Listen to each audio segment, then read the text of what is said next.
ඉතින් දරුවනේ ඔන්න අදත් අපි ආවා අලුත් පාඩමකින් ඔයගොල්ලොත් එක්ක දැනුම බෙදා ගන්න. මම පසුගිය පාඩමකදී ඔයගොල්ලන්ට පොරොන්දු වුණා මොඩල් verbs ගැන පාඩමක් කරන්නම් කියලා. ඉතින් අද මම බලාපොරොත්තු වෙනවා මොඩල් verbs ගැන පොඩි පාඩමක් ඔයගොල්ලන්ට කරන්න. ඉතින් මේ පාඩම හොඳට අහන්න, ධාරණය කරගන්න, ඉගෙන ගන්න. So you listen very carefully and study it and learn it and make it yours. ඔබ කරන්න ඕනේ ඔබේ දැනුම ගුරුවරයාගේ දැනුම අරගෙන ඔබ ඔබේ කරගන්න. ඒක තමයි ට්‍රික් එක. හරි. මේක හරි අරයා කිව්වද මෙයා කිව්වද කියලා නෑ. after that is yours. ඒක ඔයාගේ කරගන්න. ඒ දැනුම ඊට පස්සේ ඔබේ.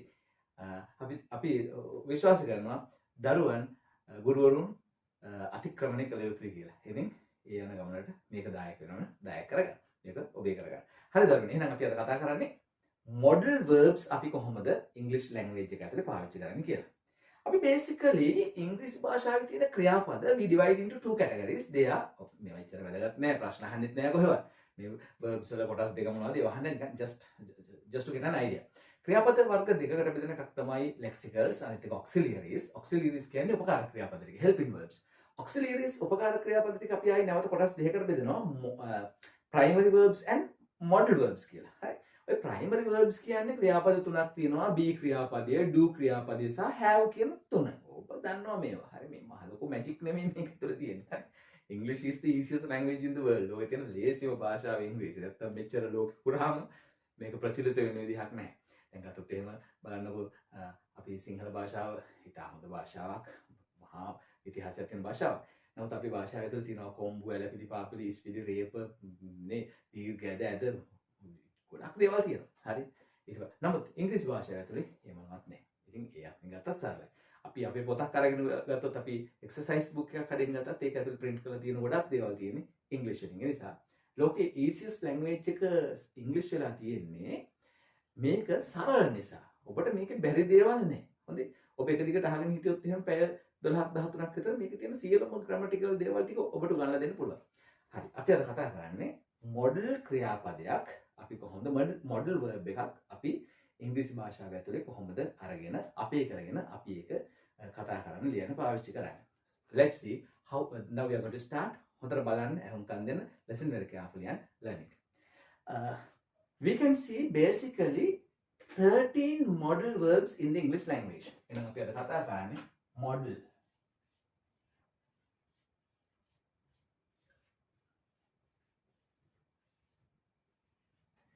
Modal verbs. There are basic 13 modal verbs in the English language. Now I'm going to write them. Look at them and learn it. First one is will. Then shall. Would. Should. Must. Ought to. Can. Could. May. Might. Need. Dare. याक एक आलूत वगे नहीं is somewhat new to you. Dare. Kade anime dare, right? Dare. Used to.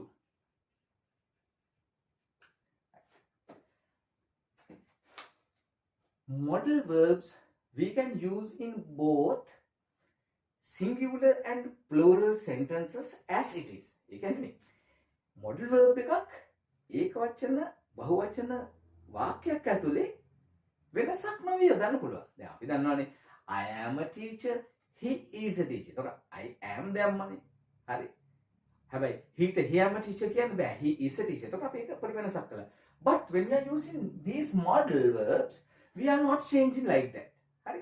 මේ බලන්නකෝ. මම I will go. මම යන්න. හරි. I shall go. මම යන්න. We will go. They will go. He will go. Kamal will go. My teacher will go. My mother will go. Whether this is singular or plural, whether that is feminine or masculine, so whatever it is, we are not changing this, right? අපි මේවා වෙනස් කරන්නේ. අපි නම් මේකේ වාක්‍යයක් හැදෙන හැටි සහ ඒවයේ තේරුම යෙදෙන්නේ කොහොමද? What are their meanings, right? අපි නම් බලමු මේක කොහොමද පාවිච්චි කරන්නේ? මේකේ තේරුම ඇත්තටම මොකක්ද මේ කියන්නේ කියලා. මම ගන්නවා මේ ටිකට I කියන pronoun එක මම මෙතන ක්‍රියාපදයකුත් දා ගන්නවා go කියන ක්‍රියාපදය. ඔන්න බලන්න හැදෙන විදිය. right? First I'm taking I will go. මම යන්න. I shall go. මම යන්න. මතක තියාගන්න will සහ shall කියන පද දෙක එකම තේරුමෙන් යෙදෙන්නේ. හැබැයි shall පාවිච්චි කරන්නේ I we කියන pronoun දෙක එක විතරයි. mix කරගන්න එපා. Same meaning. But we are using only shall with I and we only. හරි? He, she, it, you, they අනිත් පදත් එක්ක shall එක පාවිච්චි කරන්නේ නැහැ. හැබැයි old English වල නම් අපිලා පොත්වල දැකලා තියෙනවා but we are not using them. දැන් ඒක පාවිච්චි කරන්නේ නැහැ. will shall. හරි? will ගැටලුවක් නැහැ. ඒක වචන බහුව වචන ඕන පදයක් එක්ක පාවිච්චි කරනවා. but shall අපි පාවිච්චි කරන්නේ basically I සහ we කියන පද දෙකත් එක්ක විතරයි. ඒක විතරක් පොඩක් පුලේ මතක තියාගන්න. එහෙනම් I will go මම යන්නම්. ඒක ලියලා පාඩම් කරගන්න. I shall go මම යන්නම්. හරි would කියන්නේ යන්න තිබුණා. ගියේ නැතිලා කියලා. අයියෝ ආට යන්න තිබුණා. You would go. හරි මට කියන්න තිබුණා. You would tell me the truth. මට ඇත්ත කියන්න තිබුණා. කාටද බයිනවා අපි හරි. You are blaming to somebody. You are blaming to one of your friends. ඇත්ත කිව්වේ නෑනේ මට. You would tell me the truth. මට ඇත්ත කියන්න තිබුණා. ඒ කියන්නේ යමක් කරපු නැති වෙලාවක අපි කියනවා would දාලා මේ වාක්‍ය පාවිච්චි කරනවා. එහෙනම් I would go මට යන්න තිබුණා. But I didn't go. But I would go. මට යන්න තිබුණා. හරි. Then should must ought to කියන එක අපි මෙතෙන්දී පොඩි වෙනස්කම් ටිකක් තියෙනවා. නමුත් මෙන්න මේ තුන් දෙනා අපි එකම අදහසකින් මෙතන ගමු. යුතුයි. I should go. මම යා යුතුයි. I must go. මම යා යුතුයි. right? I ought to go. මම යා යුතුයි. ඒකේ පොඩි වෙනස්කමක් තියෙනවා. ඒක මේ වෙලාවේ පටලවා ගන්න එපා. ඒක ඔළුවේ තියාගන්න. should must ought to පද තුනක් තියෙනවා. ඒක තේරුම යුතුයි. හරි. මම සරල දේවල් ඕවා මේ ඇත්තටම when you are speaking with foreigners they don't think about your grammatical things. හරි. මේක ඉගෙන ගන්න ඕනේ basic form එක දාගන්න. හරි. First you have to learn it. Then you will see the differences in future.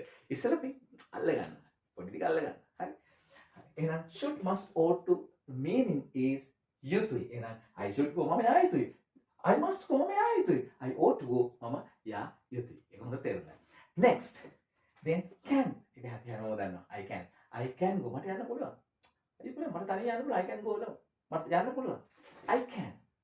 Right? Then could. can ගේ අතීතේ මට යන්න පුළුවන් වුණා. I could go. ඒක හරියට තේරුම් ගන්න. can ගේ මට පුළුවන් මට යන්න පුළුවන් වුණා කියලා කියන්නේ I could go. Then I come to the may might. ඒකත් මම චුට්ටක් වෙන් කරගන්නවා.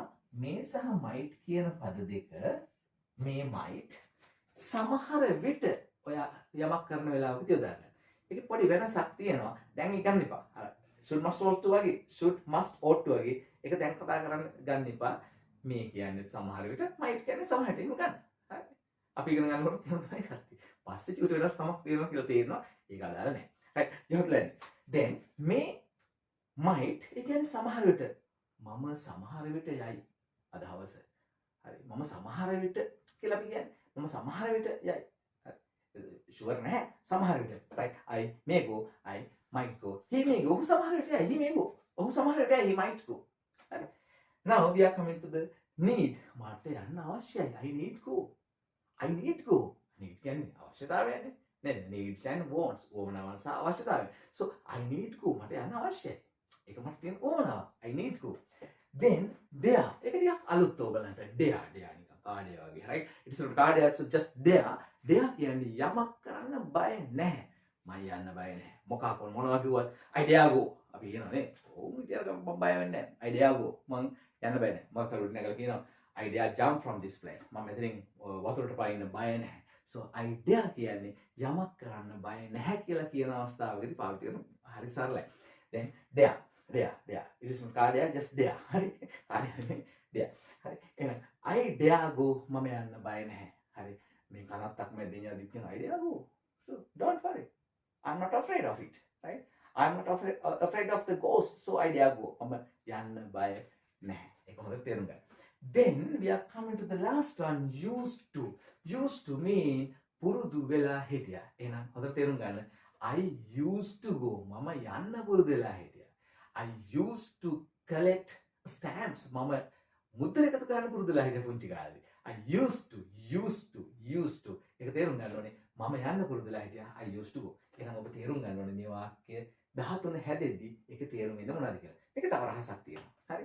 මේ I කියන ක්‍රියා pronoun එක සර්වනාම පදය whether we are using a singular or a plural pronoun, so these are not changing. මේවා change වෙන්නේ නැහැ. හරි. මේ පදය ඒක වචන උනත් බහු වචන උනත් මේවා එකසේ භාවිත කරන්න පුළුවන්. දරුවෝ මතක තියාගන්න. මේ models වලින් you can do miracles ප්‍රාතිහාර්ය කර හැකියි. මොකද ප්‍රාතිහාර්ය කියන්නේ? ඔබට කියන්න තියෙන ඔබේ හිතේ තියෙන ගොඩක් අදහස්. හරි. විශාල ප්‍රමාණයක් මේ 13 පාඩම් කරගත්තා නම් කියන්න පුළුවන්. ඇත්තටම කියනවා ඔබ මේ 13 හරියට කටපාඩම් කරගත්තොත්, හරියට ඉගෙන ගත්තොත් ඉංග්‍රීසි කතා කළ හැකි මේ 13 විතරක් පාවිච්චි කරලා. හරි. මේ 13 විතරක් පාවිච්චි කරලා ඔබට මේ භාෂාව භාවිත කරන්න පුළුවන් හරියම සරලව. තව රහසක් තියෙනවා. මේකෙදි මේ මොඩල්ස් එක පාවිච්චි කරන ක්‍රියාපදයේ හැම වෙලෙම present form එක නැත්නම් base form එක root form එක තමයි පාවිච්චි කරන්නේ. run, go, eat, drink කියන පළවෙනි ස්වරූපය present form එකෙන් තියෙන ස්වරූපය තමයි පාවිච්චි කරන්නේ. නිසා හරියම ලේසි. මේකට ing, past participle, past form ඒව දාන්නේ නැහැ. මේකට පාවිච්චි කරන්නේ අපි present form එක විතරයි. තව රහසක් තියෙනවා. මේවයි ප්‍රශ්න හදන්න හරිම ලේසි. හරි. ප්‍රශ්න හදනකොට හරිම ලේසි. ඔයගලන්ට කරන් තියෙන චූටි වැඩයි මේ මොඩල් එක ගලවලා ගහලා වාක්‍ය මුලට දාන්න. හරි. මේ තියෙන මොඩල් පදේ will, shall, would, should, must, ought, can, could, may, might, need, are, used කියන පද 13 ගැන ගලවලා මුලට දාපු ගමන් ප්‍රශ්නේ හැදෙනවා. දැන් බලන්නකෝ. මම මෙතන I වෙනස් කරන you ට මේ කියලා දෙන්න. You. හරි. You can go. ඔයාලට යන්න පුළුවන්. ඔයාලට යන්න පුළුවන්ද? So when you want to ask that, can you go? Can ගලවලා ගෙනල්ලා ඉස්සරහට දාගන්න. Can you go? Very easy to make the questions. හරි. ප්‍රශ්න හදාගන්න හරිම ලේසි. කරන්න තියෙන්නේ will, shall, would, should, must, ought, to, can, could, may, might, need, are, used to කියන පද මුලට දාගන්න. හැබැයි මෙන්න මේ used to එකේදී මුලට එන්නේ used විතරයි. හරි.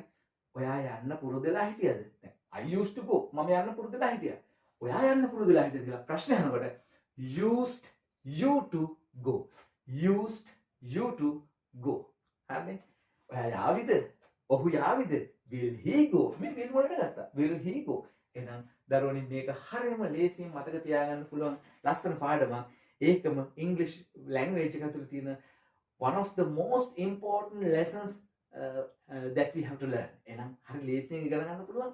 ඉතාම වැදගත් වෙන ලස්සන පාඩමක් මේක. ඔබ හැමෝටම තියෙන වගකීම තමයි ඉගෙන ගන්නවා නම් මේක හරියට ලියලා ලස්සනට තේරුම් ටික ලියලා මේ වාක්‍ය ටික නැවත පොතකට අරගෙන ලස්සනට ලියලා මේක ඉගෙන ගන්න. එහෙනම් අපි ඔන්න අද කතා කළේ ඉංග්‍රීසි භාෂාවේ තියෙන model verbs වලින් කොහොමද sentence එකක් හදන්නේ කියන කතාව. එහෙනම් මම හිතනවා හැමෝටම මේක තේරෙන්නේ නැති මොන හරි තේරලා තිබුණ නැත්නම් කමෙන්ට් එකක දාන්න. එතකොට ඔයගලන්ට අවශ්‍ය මොන හරි පාඩම් තියෙනවා නම් ඒකට දාන්න. ඒවත් මම ඉස්සරහදී ඔයගොල්ලොත් එක්ක කතා කරනවා. එහෙනම්